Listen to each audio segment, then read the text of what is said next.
Each year with the Daytona 500, I like to go back and look at the good, the bad, and the ugly. Because I think that a lot of times people either overlook the good stuff or sometimes try to just gloss over the bad stuff. And I think that there's a good mix of both. And in general, unless it's a completely awful race, I actually do think that most Daytona 500s do have more good than bad and ugly combined.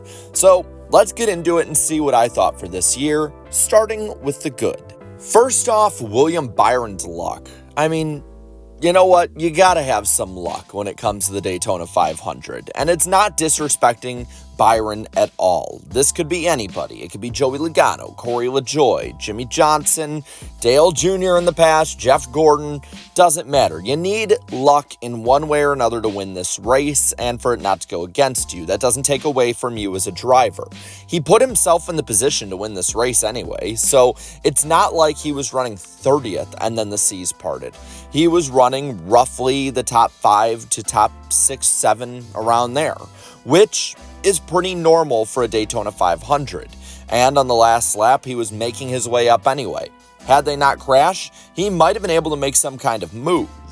So even though the seas opened up for him, I don't think this should be held against him. Now, another thing that I thought was really good, at least performance-wise from somebody, was Ford and, in particular, Joey Logano's speed. Joey Logano easily had the best car of the night. He was making moves that others couldn't, and honestly, at one point, and I know that a lot of these purists won't like me for saying it, he looked a bit like Dale Jr. going through the field, which does not surprise me. And Joey Logano has been one of the best superspeedway drivers for a long time now. With this, I think that there will be a huge amount of eyes on the 22 as maybe being the huge factor or favorites at all of the super speedways for the rest of the year.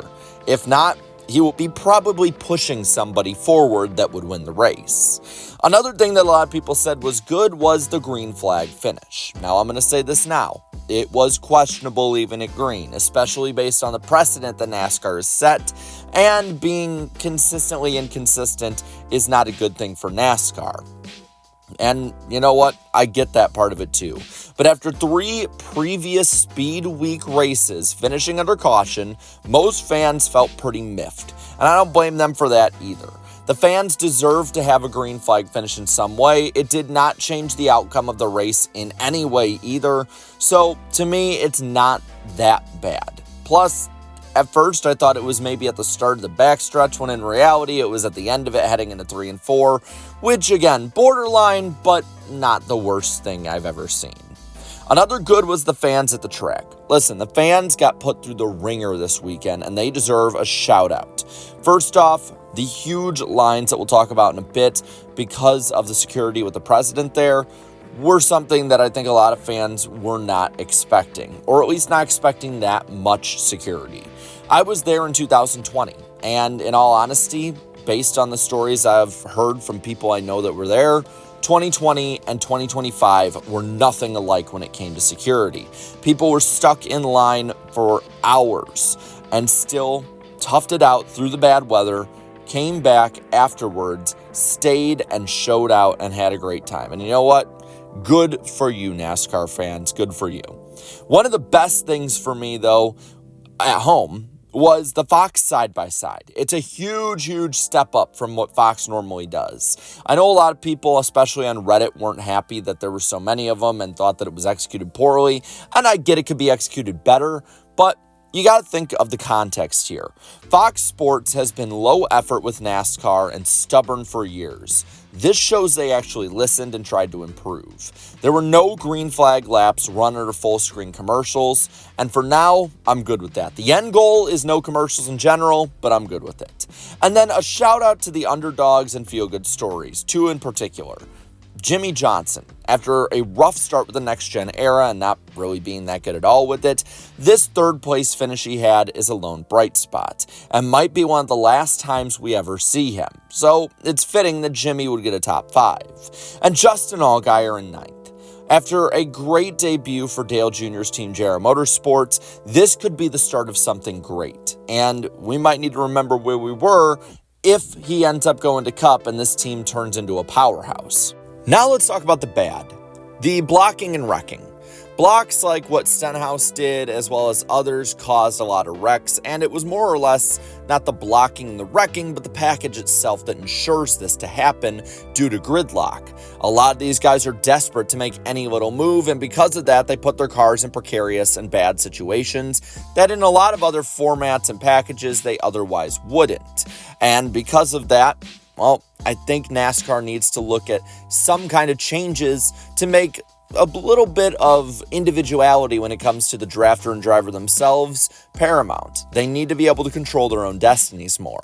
And this kind of bleeds into the 500s narrative. Rain, wrecks, lucky winners, it's all diminished the reputation of this great race.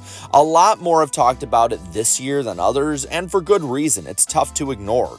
When it rains out more often than not, why would people want to take time out of their day to watch it? When instead of a 3 to 4 hour obligation, they're possibly looking at putting their entire day away. Wrecks, there's been a lot of them. And it's not just a next-gen thing. The Gen 6, as fun as it was at the end of that era, has had a lot of wrecking issues as well leading up to it. And then lucky winners or underdog winners, the perception of the who's who of motorsports and NASCAR does go down with that, unfortunately. I don't think that's necessarily all a bad thing, but when you mix it all together, it makes for a bad narrative. And then the ugly, the weather. Well, what do we got to do, man? I mean, what do we got to do for the fact that we have now had 4 of the 6 Daytona 500s in the 2020s impacted majorly by weather?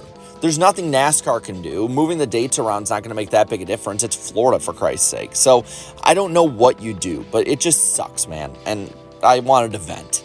Also, I talked about it earlier, the long lines at the track with the extra security made it tough getting in. Waiting 2 to 3 hours before even getting processed to get into the track, that's unacceptable. Another thing that was ugly, Elio's weekend. He was involved in just about every wreck he possibly could be, and it sucks for him because he is a great driver and a great personality, and it sucks that this is his introduction to NASCAR. Pretty much all of it wasn't his fault, too. That needs to be noted. And then Priest taking flight again. We have now entered year 4 of the next-gen era, and I know that flips will happen under IndyCar, but it does seem like it is a lot more common with this one, and that there are some obvious reasons why, like the underbody. And it's kind of interesting NASCAR has not made some major changes with the race car like they have in the past. So there you go. What I thought was the good, bad, and ugly of the Daytona 500. Honestly, and maybe it's just me being positive at the start of the year, I thought there was actually a lot more good than bad in this race, and the bad just really shined at the end of the day. But with that, I want to know what you think, so let me know your picks for each category in the comments below. While we're at it, leave a like on this video, share this video, and subscribe to this channel for more great and fun NASCAR content. Thank you so much to all my channel members for your continued support, and until next time, have a good one.